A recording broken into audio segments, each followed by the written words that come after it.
Hello, everyone. It's me, Fatima, all the way from the Gambia. I hope everybody is doing well.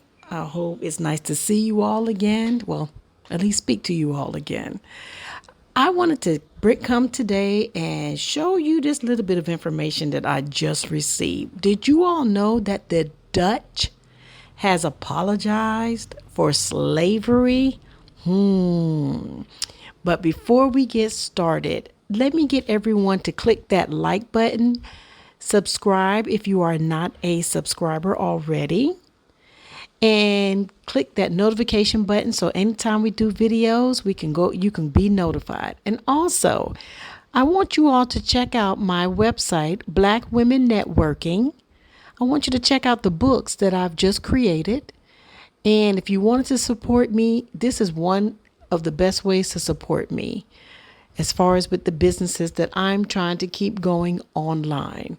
And also, don't forget to visit me at theafricanconnect.com. That website is back up. We can communicate with each other, let you know what you need to do to travel or to, get some information about some of the countries here in Africa. Okay.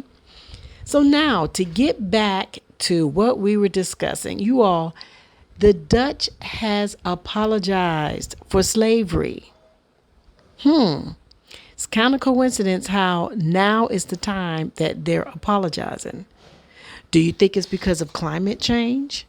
Or do you really think that it's really because of the change of heart they've had? I really personally not sure which direction I should look at this. I don't know. But I want you all to take a look at this. 160 years after slavery was abolished in the Dutch Empire, the country's monarchy has publicly acknowledged its part in the business of slavery. King Willem-Alexander said sorry for centuries of exploitation and commodification of hundreds and thousands of human beings. Vandaag sta ik hier voor u. Today I stand before you, today as your king, and as a member of the government. I make this apology myself, and I feel the weight of the words in my heart and my soul. The Netherlands got involved in the slave trade in the 1500s, becoming the world's largest transatlantic trader. It is estimated its networks are responsible for the trafficking of more than 600,000 people from Africa to the Americas. The king's apology met with mixed reactions. Honestly, I feel good, but I am still looking forward to something more than just apologies. Reparations, for example. The king said something about healing and repairing, but not necessarily about reparations, which are very important for our community to heal. For me, this apology, it's a justification that the Dutch government has seek apology for their I don't know, they have how they call it. We will call it the crimes against humanity. The king also announced an investigation into the Royal House of Orange-Nassau's role in slavery.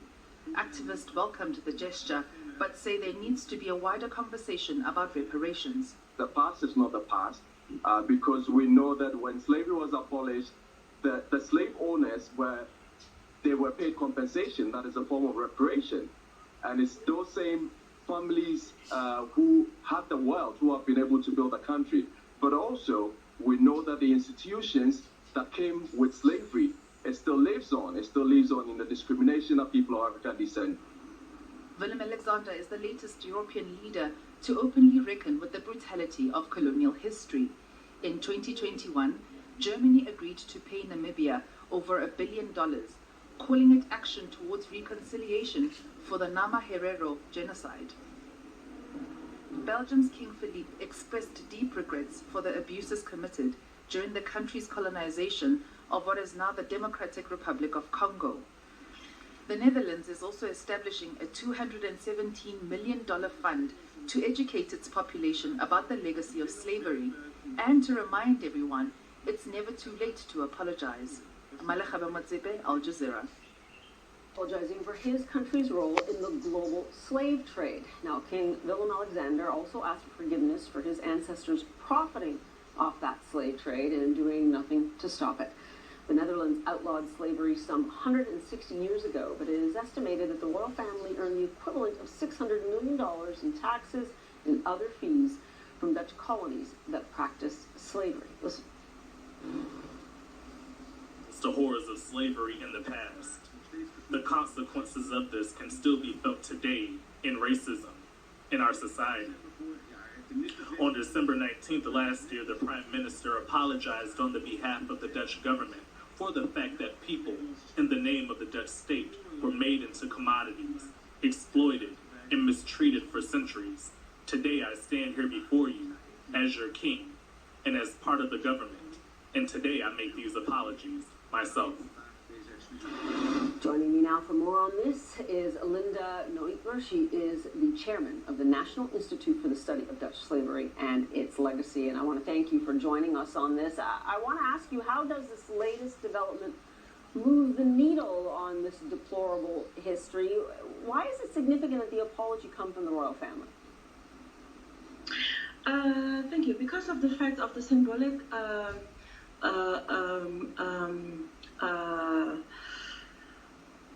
the fact that the king is a symbol, not only in Holland, but also in the Caribbean part of Holland and in Suriname, and he is head of state.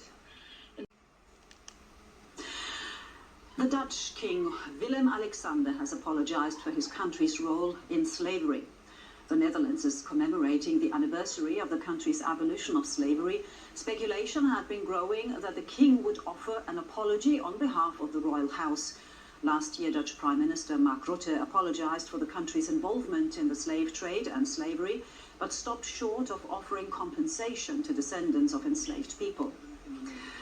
Now, this is a part of a wider reckoning with colonial histories in the West that have been spurred in recent years by the Black Lives Matter movement. DW correspondent Christy. So tell me, what do you all think about that? Do you really think that I personally think that they know something. They know that Africa is about to rise. They know that maybe many of us African Americans or even some British is coming back to Africa, and Africa is going to be is about to be the head and not the tail. That's just me personally. But they know something, because all of a sudden the Dutch is apologizing for slavery. Now, are they apologizing to the black people, or are they apologizing to, it says the Indian. I mean, this one says India too. I'm not sure, but are they really apologizing to us? Do they know something?